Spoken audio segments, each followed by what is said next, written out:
The night I closed the deal, I cried in my car for 20 minutes before I could drive home. Not because I was sad, because I couldn't believe it was real. 11 years. 11 years of failed prototypes, maxed out credit cards, ramen for dinner 3 nights a week, and a storage unit in Gaithersburg that held more of my life than my apartment did. And then a wire transfer notification landed in my inbox, and just like that, Novastem Biotech owned the licensing rights to my tissue scaffold technology for $22 million. $22 million. I sat in the parking garage of my attorney's office building on K Street, and I pressed my forehead against the steering wheel, and I just let myself shake for a while. I called my sister first, then my mum, then my best friend Cassidy, who screamed so loud I had to hold the phone away from my ear. I did not call my husband. That's the part I keep coming back to. My first instinct, in the best moment of my professional life, was not to call the man I'd been married to for 6 years. I told myself it was because he was in a meeting. I told myself I'd surprise him at dinner. I told myself a lot of things. His name is Nathan.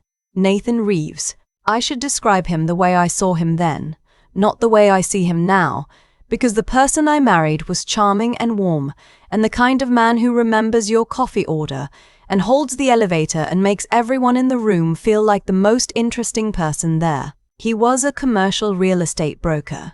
Good at his job, also, I believed. We met at a conference in Chicago when I was 31 and he was 34. And within 6 months I knew I wanted to marry him. What I didn't know, what I had no way of knowing, was that by the time I signed those licensing papers, Nathan had quietly borrowed $460,000 against a line of credit I didn't know existed, attached to an LLC he'd formed in Delaware using my name without my knowledge. I didn't know that 2 of his biggest commercial deals had fallen through, and he was being quietly investigated by his brokerage for misrepresenting property valuations. I didn't know any of it. What I did know, eventually, was what I saw at our celebration dinner. We held it at Rosewood, a private dining room we rented for the evening.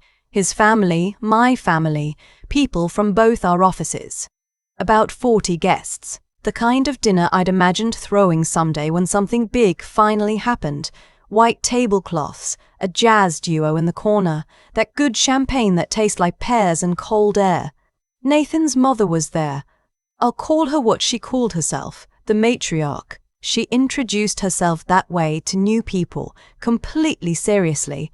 And the first time I heard her do it, I thought she was joking. She was not. She was a tall woman with very good posture and opinions about everything, including my career, which she had described to mutual acquaintances as niche and unstable before the sale, and which she had pivoted to calling visionary approximately 48 hours after.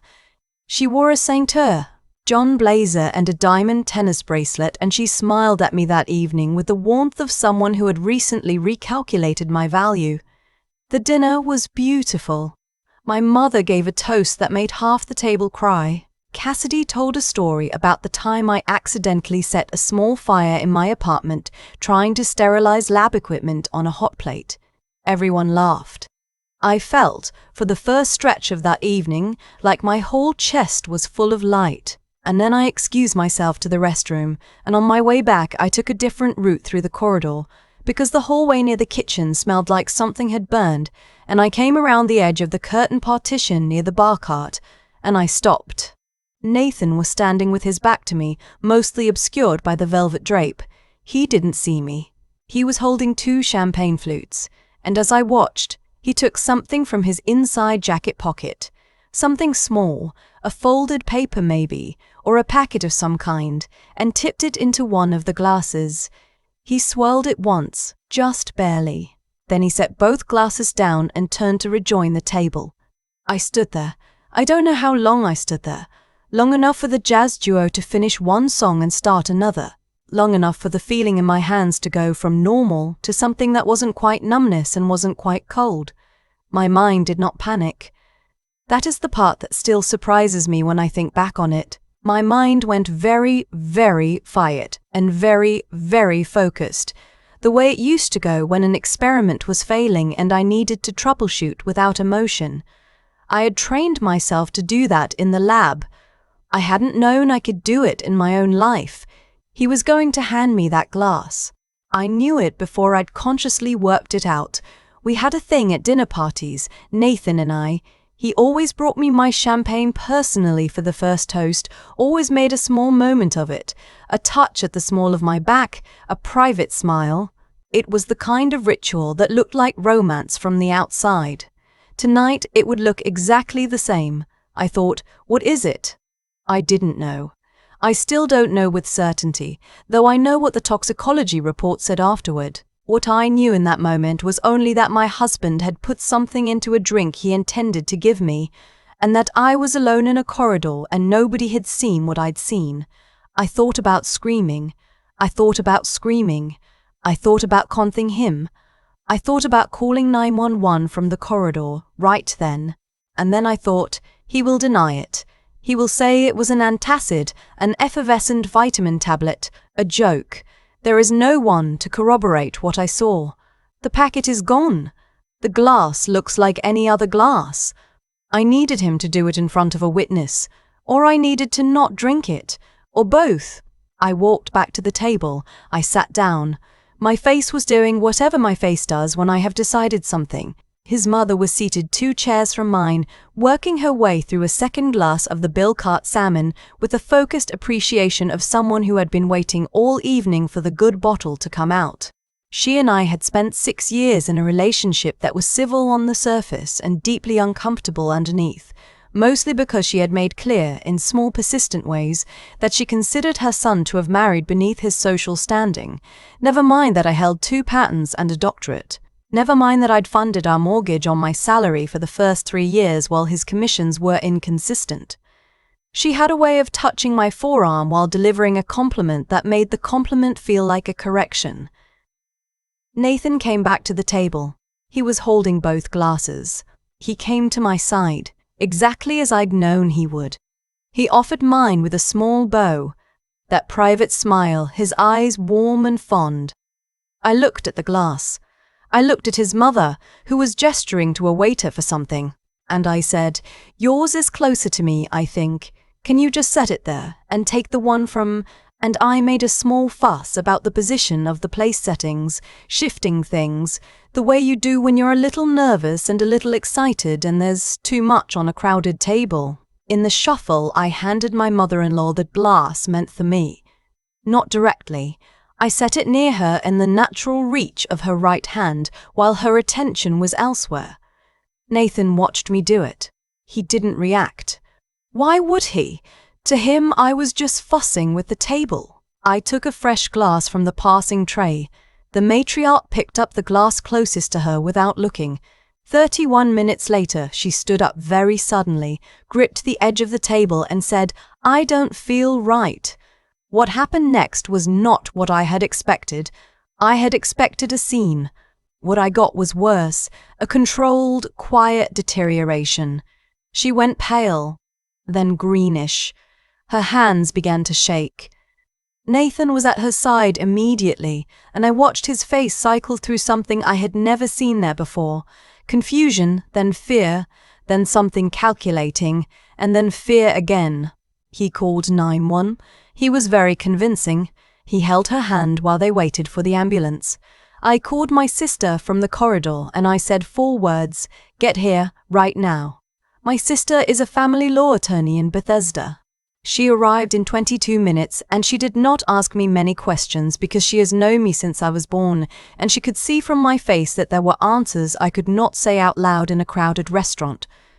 The ambulance took his mother to George Washington University Hospital. The diagnosis, when it came, was acute poisoning consistent with a synthetic anticholinergic compound. She survived.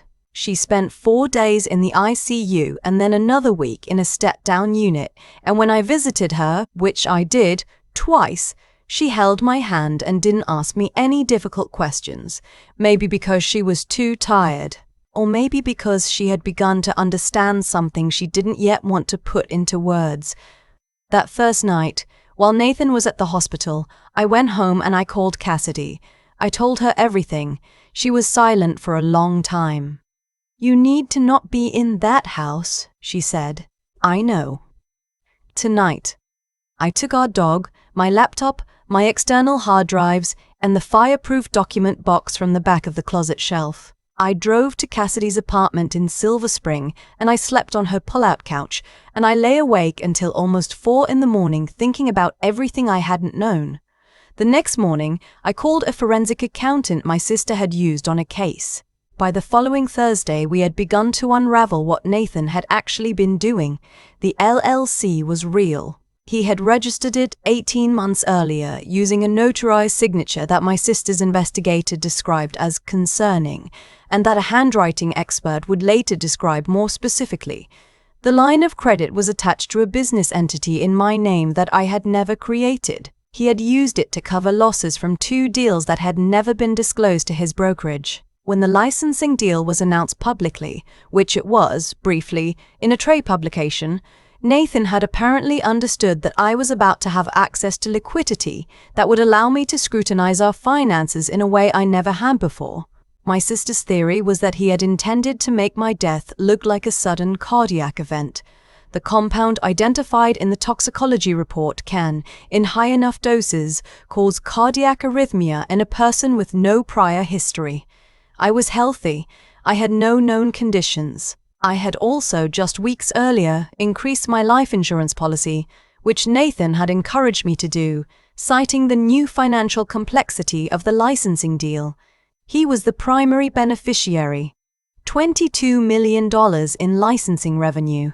$460,000 in fraudulent debt in my name. 1 life insurance policy. I understood the math. Here is the part that I have to sit with, the part that doesn't have a clean answer. I did not throw the glass away that night. I did not throw the glass away that night. I did not tip it into a planter. I did not call 911 before I handed it to someone else. I made a choice in a moment when I was afraid and cornered and not thinking about anything except surviving the next 30 minutes.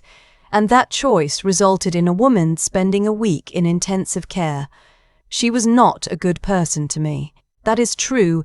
It is also completely irrelevant. She did not deserve what happened to her. I've said that to my therapist probably 40 times. I've said it to Cassidy. I've said it in the middle of the night to nobody. I'll say it here. She did not deserve what happened to her. And I have to carry that, and I do. What I also carry is this. I did not know what was in the glass. I suspected something was wrong. I knew my husband had put something into it that he hadn't disclosed, but I did not know it was a potentially fatal compound, and I was not thinking clearly, and I had about 8 seconds to make a decision in a room full of people while keeping my face completely neutral. I am not offering that as absolution. I am offering it as the truth. Detective Renata Okafor from the Metropolitan Police Department interviewed me 3 times. The first time was at the hospital. The second time was at the station with my attorney present. The third time was a conversation more than an interview. She sat across from me in a small room and she looked at me for a long moment before she said anything, and then she said, "Walk me through the table again." I walked her through the table. She wrote for a long time. What Nathan had not counted on, what I think genuinely surprised him, was that I had seen him. He believed he was unobserved. He believed I was in the restroom.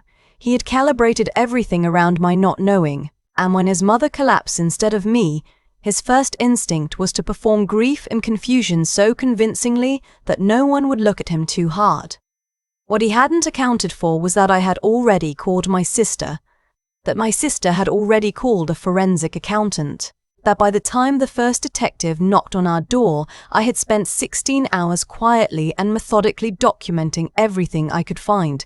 He was arrested 11 weeks later. The charges included attempted murder, wire fraud, identity fraud, and forgery. The financial crimes alone carried sentencing exposure that my sister described as significant. The attempted murder charge, because they could not determine from the evidence available whether his intent was to harm me or someone else at that table, became the subject of considerable prosecutorial effort. He pleaded not guilty. His attorney made arguments. He is in federal custody now. His mother sent me a card after he was indicted. It was a plain white card, the kind you'd use for a condolence or a thank you note. She had written inside, "I have been thinking about the table." That was all. No signature. I recognized her handwriting. I kept the card. I don't know why. It sits in my document box now, between a folder of financial disclosures and a copy of the divorce decree. I think about what she was working out when she wrote it. I think she knew, or was beginning to know, more than she said.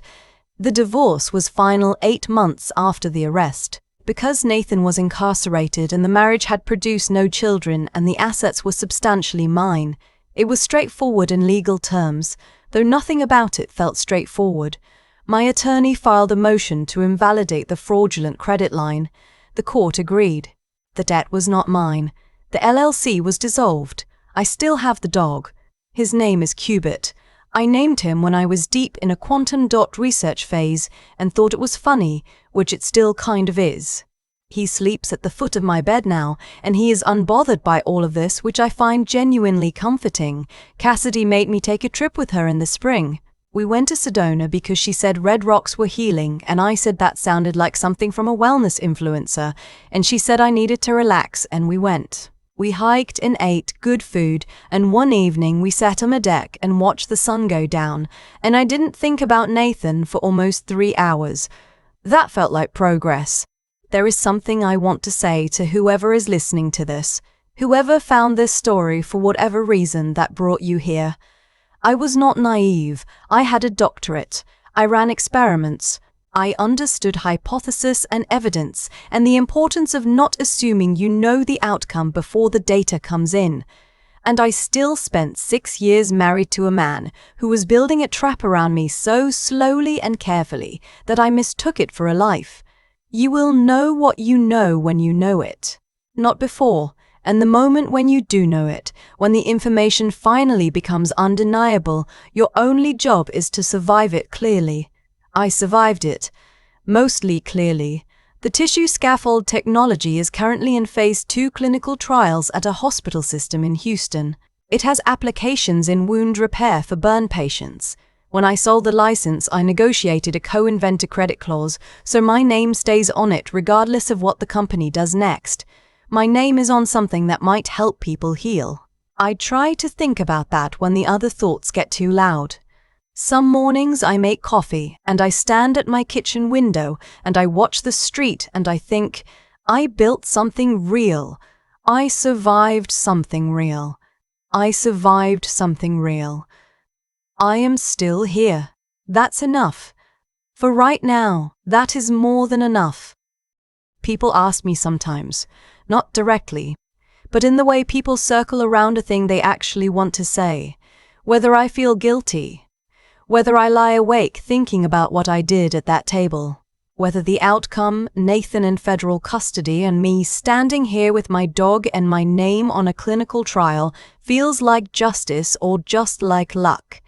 The honest answer is, it feels like both, and neither one of those things is clean.